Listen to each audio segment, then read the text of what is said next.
If everything in this world has a beginning, then who began the beginning? In the vast cyclical ocean of Hindu cosmology, there exists a paradox that humbles even the gods. Who created God? Our minds, conditioned by time and cause, seek a chain of origins, a beginning to all beginnings. But in Hindu thought, time itself is not linear, but a wheel, a sacred cycle. What we call creation is only one movement of a divine breath, the exhalation of Brahman. To ask, who created God, is to ask, who created the one who existed before time, before creation itself? Here lies the Hindu paradox. God is not within creation. God is not even before creation. God is the very possibility of creation. We speak of Brahman, the supreme, unmanifested reality, not as a being, but as being itself, eternal, formless, beyond gender, beyond thought. It does not exist in the way we do, because it is existence itself. Yet this abstract absolute gives rise to form. Ishvara, the personal God, Trimurti, the trinity of Brahma, Vishnu, and Shiva. But even these divine forms are emanations, not origins. So we circle back to the paradox. If Brahma creates the universe, then who creates Brahma? If Vishnu preserves the cosmos, then who sustains Vishnu? If Shiva destroys, then who created the destroyer? In the Upanishads, the answer comes not with clarity, but with silence. Because the question itself belongs to the realm of the mind, and the mind cannot grasp what transcends it.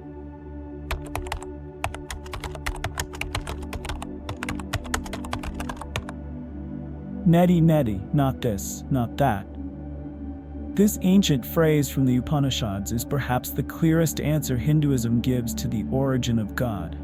According to the Advaita Vedanta school, the Supreme is non-dual. There is no two, no creator and created, no subject and object. All distinctions are illusions woven by Maya, the cosmic illusion that projects multiplicity where only oneness truly exists.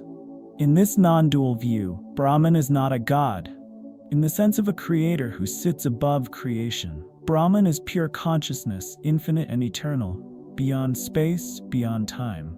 It was never created, because it always is. Unborn, undying. When the question arises, who created God? Advaita smiles gently and replies, that question assumes separation, a God apart from existence.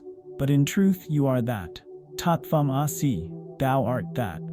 Even within the Bhakti traditions where God takes personal form, like Krishna, Rama, or Devi, devotees acknowledge that these forms are avatars, divine manifestations of an infinite consciousness, taking shape only to reach us. Behind every form is the formless. In the Bhagavad Gita, Krishna declares, I am unborn, eternal, the imperishable self. Though I appear in every age, I am never truly born. So who created God? The mystic knows this. Brahman is not created. It creates the illusion of creation. The question dissolves not with an answer, but with awakening.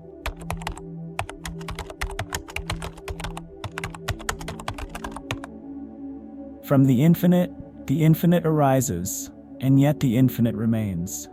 Hinduism is not a single theology. It is a living library of metaphysical models, each attempting to map the vastness of the divine.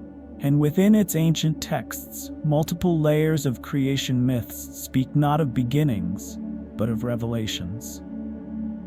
In the Rig Veda, the oldest known text of Hinduism, we find a profound hymn, Nasadya Sukta, a poetic meditation on the origin of the universe. Then, even nothingness was not, nor existence. Who really knows? Who can declare it? Whence was it born? Whence came this creation? Perhaps it formed itself, or perhaps it did not. The one who looks down on it from the highest heaven, perhaps even he does not know. Here, the rishis, the ancient seers, acknowledge the limits of knowledge. Even the gods, they suggest, may be part of the illusion. In Puranic cosmology, the story begins with Vishnu lying on the endless serpent Ananta, floating upon the cosmic ocean. From his navel sprouts a lotus, upon which sits Brahma, who begins the act of creation. But Brahma does not create from nothing. He shapes the world from the subtle matter, Prakriti, already present. This is no linear genesis. It is cyclical, with Brahma living for 100 celestial years, each day consisting of 4.32 billion earthly years, followed by dissolution, pralaya, and rebirth. Even time is not eternal. It rises and falls like breath. The Shakta tradition, centered on the Divine Mother, speaks of Adi Shakti, the primordial energy, older than all gods, even older than Brahma, Vishnu, and Shiva. In this view, Shakti is the source, energy itself giving birth to consciousness and matter. So who created God? The ancient Hindu answer is not singular but layered. There is Brahma, the creator. There is Vishnu, the sustainer. There is Shiva, the dissolver. There is Shakti, the energy behind them all. And beyond them, the silence of Brahman, where no distinctions exist.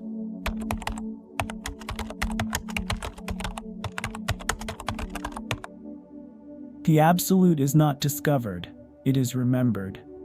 For the Hindu seeker, the question of God's origin is not answered through debate, but through direct experience. Darshan. Rishis in deep meditation report states beyond duality, Turiya, the fourth state of consciousness, where all boundaries vanish.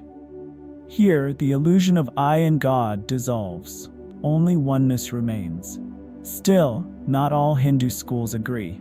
Some Dvaita, dualist, traditions uphold a permanent distinction between the soul, Atman, and God, Paramatman. In their view, God is the eternal supreme being, and we are the eternal servants, forever separate but eternally connected. In Shaivism, God is Shiva, the formless awareness that dances creation into being as Nataraj. In Vaishnavism, God is Vishnu, who takes infinite forms, yet always remains the timeless witness. In Tantra, the divine is a dynamic play between Shiva and Shakti, consciousness and energy, locked in an eternal embrace. So which view is true? Hinduism answers with a mystery, all of them, and none of them. Truth, like the divine, is multifaceted. What you see depends on how you look. The absolute cannot be captured in doctrine, it can only be realized. And yet the question still lingers, who created God? Perhaps the real question is not who created God, but who created this illusion of separation? And when we ask that, we begin to wake up.